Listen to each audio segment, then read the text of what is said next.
안녕하십니까, 친구들. 오늘은 한국사 7차시고요.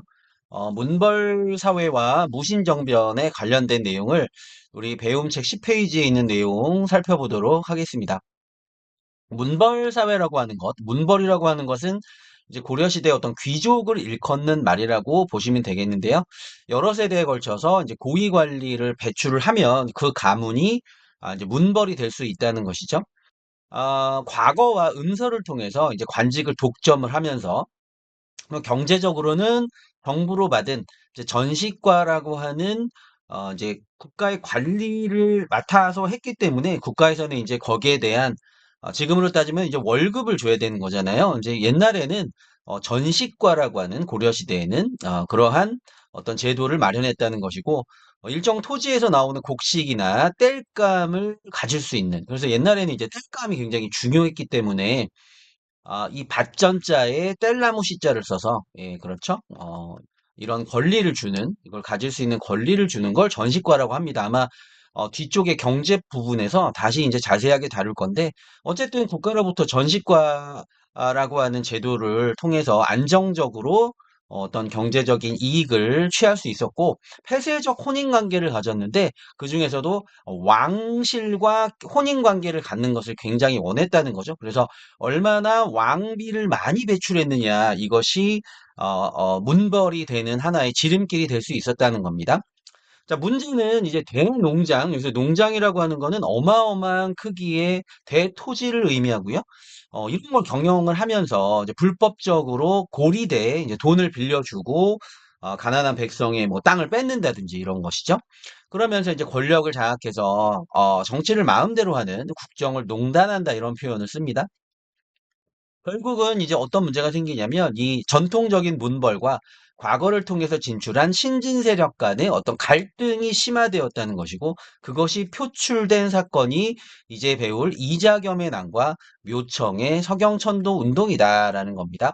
자, 문벌 사회가 이렇게 흔들리게 되었는가에 대한 내용인데요. 자, 이자겸의 난, 이자겸은 경원 이씨 집안으로서 굉장히 80년 동안 9명의 왕비를 배출했다. 이게 왕비를 배출한 가문을 이제 외척 가문이다 이렇게 부르는데요. 그래서 당시 최고의 가문이었는데 예종과 인종 당시의 왕을 기준으로 살펴보면 이자겸은 둘째 딸을 예종에게 시집을 보내요. 그래서 예종의 장인이 된 거죠. 그런데 그 예종의 아들인 인종에게 그러니까 인종은 어떻게 보면 이자겸의 외손자라고 볼 수 있겠죠. 근데 다시 자기의 외손자에게 셋째, 넷째 딸을 시집을 보낸 겁니다.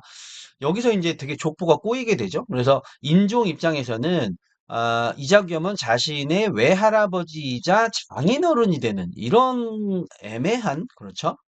요런 이제 그만큼 강력한 어떤 권력을 장악했다 이런 얘기입니다. 근데 이제 이자겸이 너무 자기 마음대로 정치를 하려고 하니까 인종이 자기 외할아버지이긴 하지만 이자겸을 제거하려고 시도하는데 이것이 실패하게 된다는 것이죠. 이자겸이라고 하는 인물을 우리 전 시간에 배웠던 금나라의 4대 요구에 대해서 수용을 하게 만든 그런 인물이었지 않습니까? 예, 그래서 요 특징을 선생님이 정리를 해본 거고요.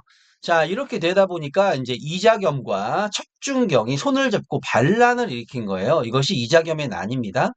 자, 인종은 그런데 이제 이 둘 사이를 이간질을 해서 이제 이 척준경을 이용해서 이자겸을 결국 제거하게 됐고, 그 이후로 경연 이 씨는 몰락하게 되었다는 겁니다. 그래서 이자겸의 난은 사실 이런 어떤 중간 과정이나 이런 게 중요하진 않습니다. 무엇을 의미하느냐? 바로 문벌 사회가 이만큼 어떤 모순점이 컸다는 것을 의미한다. 그래서 국왕의 권위도 하락하게 되었고 문벌 사회 분열도 촉진되었다는 요 내용 이게 어떤 의미가 있는지 이게 중요합니다. 자, 그리고 나서 이제 우리가 훨씬 디테일하게 살펴봐야 되는 것은 묘청의 서경천도 운동이죠. 한마디로 묘청의 서경천도 운동은 이 과정이 이렇습니다. 국왕이 서경파라고 하는 것은 이제 서경을 중심으로 하는 신진 관료예요. 그래서 기존의 세력, 바로 문벌들을 좀 내치고 싶은 거예요. 그래서 우리 이런 거 많이 봤잖아요. 예. 어떤 왕이 왕권을 강화하기 위해서는 바로 밑에 귀족들을 쳐내야 되는데, 그게 예를 들면은 우리 신라 시대에는 그게 진골이었고, 그죠? 그 다음에 이제 고려 초기에는 그게 호족이요. 이게 계속 이름은 다르지만 이 당시에는 이제 이 문벌이었다는 거죠. 근데 문벌과 1대1로 상대하기가 힘들었기 때문에 새로운 세력인 신진 세력 서경파를 내세워서 개혁을 추진했다. 지금 그런 상황이 되겠습니다. 자, 그래서 이 서경파로 분리되는 묘청이 서경천도 운동을 추진했는데 당연히 이제 기존 세력 문벌들을 중심으로 한 개경파가 반발을 했고 그렇게 되다 보니까 서경으로 수도를 옮기자는 서경에서 반란을 일으킨 거죠. 그래서 결국은 진압되었다. 이제 요 내용이 여기에 이제 정리가 되어 있는 거죠. 자, 배경 이자겸의 난 이후로 굉장히 어떤 혼란을 겪게 되었고, 뭐 아까 봤잖아요. 문벌 사회는 분열이 되었고, 거기다가 이제 금의 압력이 더 심해졌다. 그래서 이제 이러한 상황에서 김부식을 중심으로 하는 김부식이라는 사람은 나중에 이제 삼국사기라고 하는 역사책을 써서 또 유명한 사람이죠. 김부식 중심의 이 기존의 개경을 중심으로 하는 문벌들 그리고 정지상이라고 하는 인물을 중심으로 하는 신진 관료들, 이 사람들은 주로 서경 출신들이 많았습니다. 이들이 이제 대립하게 되었고, 이러면서 이 문벌 사회의 모순이 심화되었다. 여기 이제 묘청은 원래 직업이 승려입니다. 그 고려란 나라는 불교를 숭상했기 때문에 사회적 지위가 상당히 높았고 풍수 지리설을 내세워서 자 이제 개경에 땅의 기운이 다했으니 우리는 서경으로 옮겨야 된다라고 하는 서경천도를 주장했어요. 동시에 칭지 건원, 칭제, 황제를 칭한다는 뜻입니다. 건원은 연호를 사용한다는 건데 황제만이 사용할 수 있는 게 이제 연호라고 하는 것이죠. 연호가 무엇인지는 수업 시간에 말씀 보충 설명을 드리겠습니다. 금국정벌.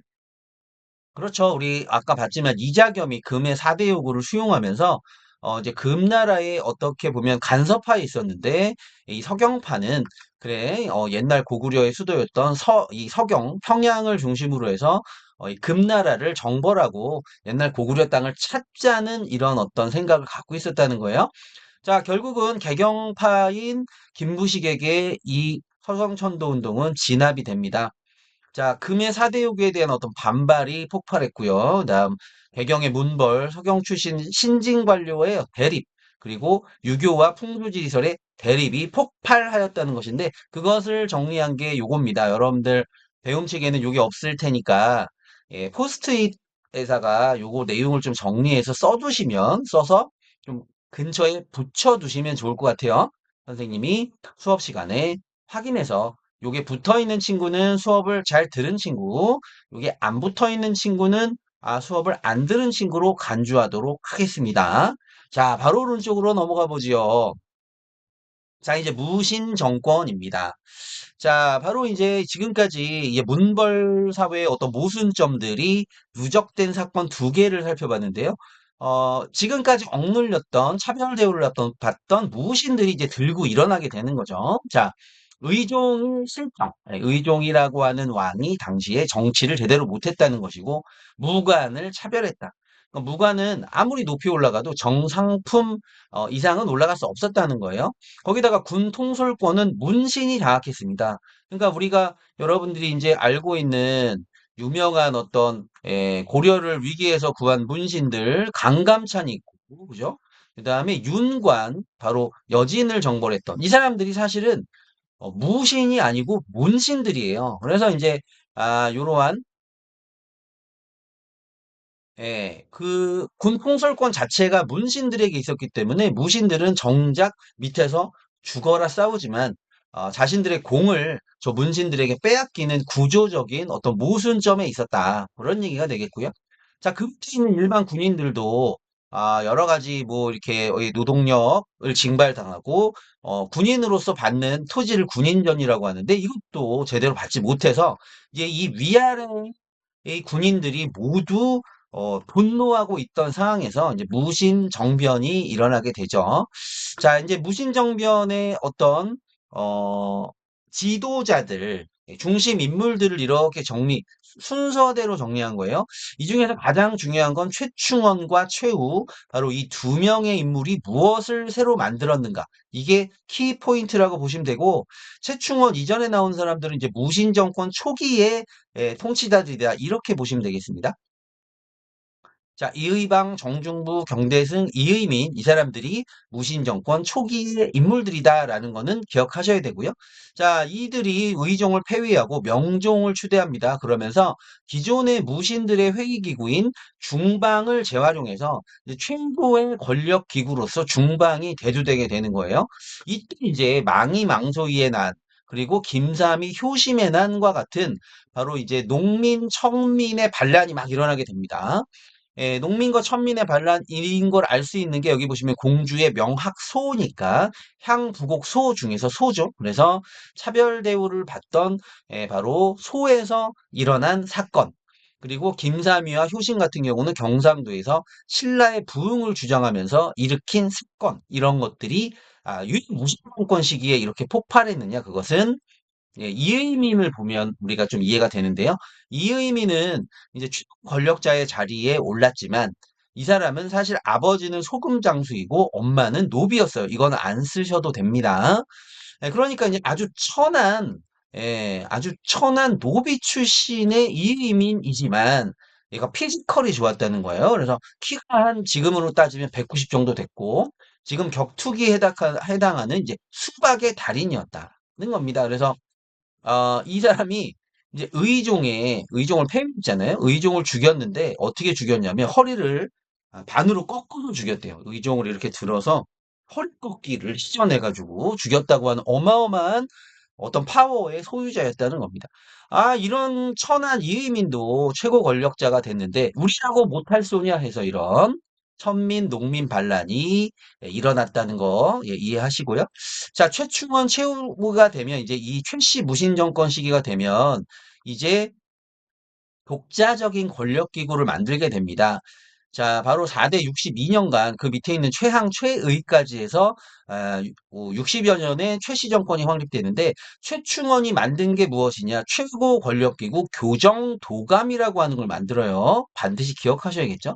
그리고 사병 조직으로 도방을 설치해서 이 최충원의 개인적인 병사들을 이 도방이라고 일컬었는데 이들이 어떤 그 국방의 핵심적인 역할을 담당할 만큼 강력한 군사권을 장악했다는 겁니다.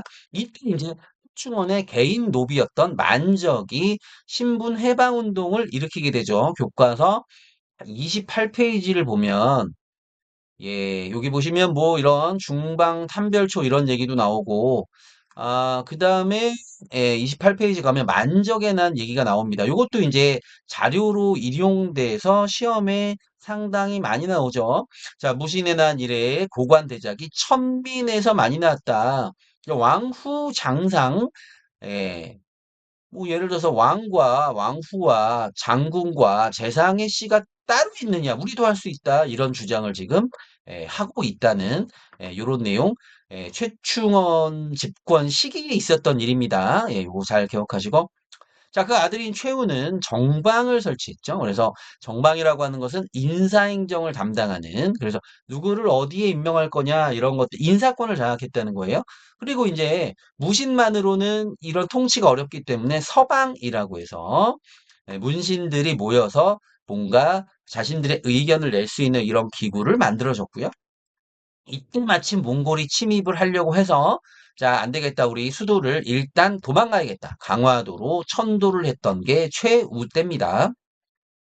이때 이제 최우가 야별초를 설치하게 되는데 이 야별초로부터 바로 이 삼별초가 탄생을 하게 돼서 나중에 대몽항쟁에 앞장서게 됐다. 뭐 그런 내용이고요. 자, 그 뒤로 최항, 최의가 이 권력자의 어떤 길에 반열에 올랐지만 이때부터는 이제 무신 정권이 쇠퇴하게 되고 요때 이제 임윤으로 넘어가면 개경으로 다시 수도를 옮기게 돼요. 이 얘기는 뭐냐? 이제 몽골에 이제 항복을 하는 뭐 그런 상황이 됐고 우리는 항복할 수 없어 해서 끝까지 싸운 게 삼별초다라고 보시면 되겠습니다. 네, 오늘은 사실은 굉장히 좀 짧게 요번 차시는 끝났으나 굉장히 중요한 내용들이 많이 있습니다. 여러분들 필기 꼬박꼬박 잘 하시고요. 중요한 내용은 반드시 좀 머릿속에 기억할 수 있도록 선생님하고 약속하면서 요번 시간 끝내도록 하겠습니다. 안녕.